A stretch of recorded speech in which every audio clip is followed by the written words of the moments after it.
Hello and welcome to End of Day here on this Thursday, May 7th. I am your host, Mr. Colton, or Colton Giltner by my full name, a lead teacher here at First Stage Theater Academy, and I'm very excited, my last day on set here for our online End of Day. Let's get right into it with our announcements. So we have a very special event happening tonight in our community and actually around the world thanks to the internet. We have an event called Unite with UPath happening.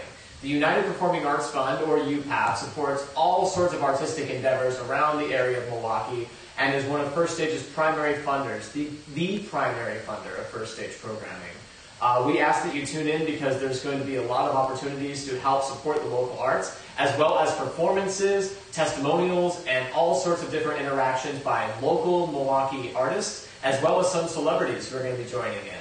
So please don't miss out on that opportunity. It's very special to bring all the different arts organizations together here for this cause. It starts at 7 p.m. You can find it on Facebook Live. Please consider checking it out. I know you're going to have a great time.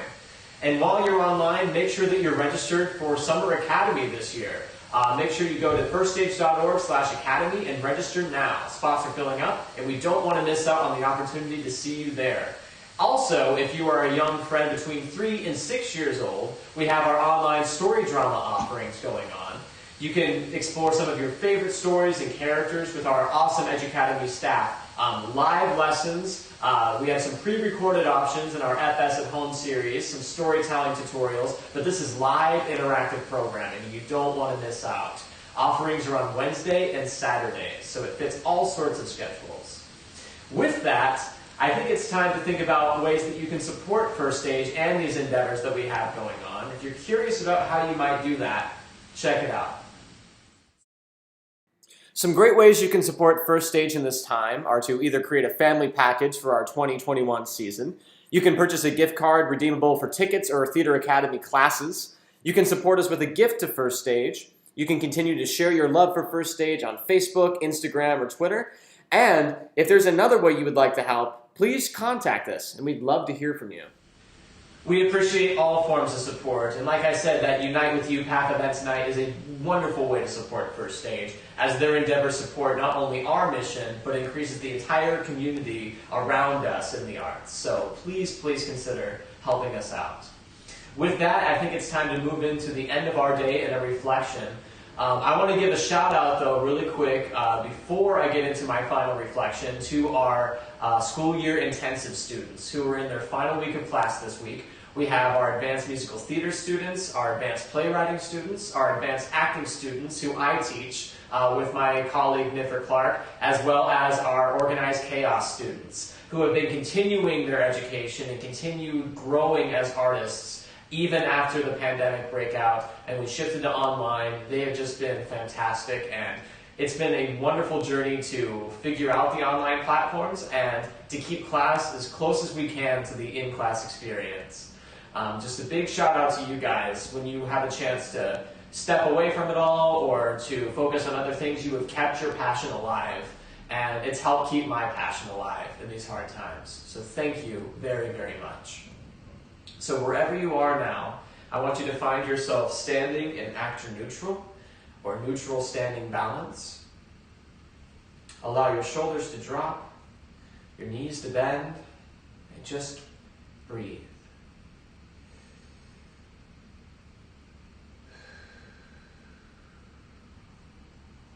There are so many people to thank in these times. Yesterday, we celebrated medical personnel with National Nurses Day. And every day, we have a chance to share our love and share our appreciation. It seems to me sometimes that there's a little bit of a deficit in the appreciation that we show. When you look around and you look at the content online, you look at YouTube, you look at Facebook, you look at everything, have you ever noticed that most of it seems to be negative?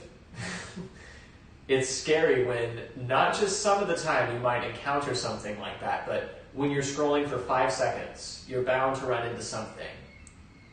Now, being critical is not a bad thing. Asking questions and making sure that you've got everything straight is totally acceptable. But the way that we choose to engage with each other and the way that we choose to spend our time sometimes makes it harder, especially in situations like this. thinking of all that happened before everything changed and how that sort of ways of communicating and the ways that we formed the views that we have and the choices that we've made it even harder to come into a place of consensus and a place of growing together during this time. And I wouldn't be continuing on in this time if I wasn't here, this first stage. I have to say that no matter where you are in the world, you can't escape what's going on, right? Some places are better off than others, but we're all still dealing with this situation. But I don't think that there's any other place that I would rather be than here, with leaders who have helped us grow and kept us in the pursuit of getting stronger, even in times where we should be weaker. My colleagues and coworkers who go out of their way each and every day to do something for their students, even though people may not be able to log into class, even though they may not choose to because there's other priorities. The teaching is still there, and the programming is still there. I'm incredibly lucky, and I'm so happy that I've gotten to spend these last, it's like a month and a half now, here online with you guys, starting your day and ending your day, hopefully with something that's keeping you going, just as much as you guys are keeping it going. Thank you to everyone involved in First Stage. Thank you to all of our amazing students out there, and thank you to all those who are supporting First Stage in this time. It's a home. Thank you for giving me a home that I can always count on. Go ahead and take a deep breath in. And out. Take a deep breath in. And out. And one more big deep breath in. And out. And forward. You guys make it all worth it. Thank you guys so much for tuning in. I'm going to miss you guys. I'm going to miss not seeing you guys, but seeing you guys online for end of day. Please enjoy the end of this episode, our Ask Academy question of the day, which is, what things are you going to add to your bucket list after the pandemic ends? When we can get back out there, what do you want to do? And I'm excited to see what my staff members have to say. Please take care, stay safe, and I will see you as soon as possible. Thank you. I don't have an extensive bucket list of things I want to do when I return. I have one thing that I want to do, and that is I just want to be at MIAC with my friends and my colleagues and be able to collaborate and work with them together in the same physical space. So one bucket list item that I would love to cross off when this is all over is travel. I really would love to travel to New Zealand. It's a place I've always wanted to go but never been. So once this is all over, I'm hopefully going to head over to New Zealand for a little bit and visit those hobbits. Hello.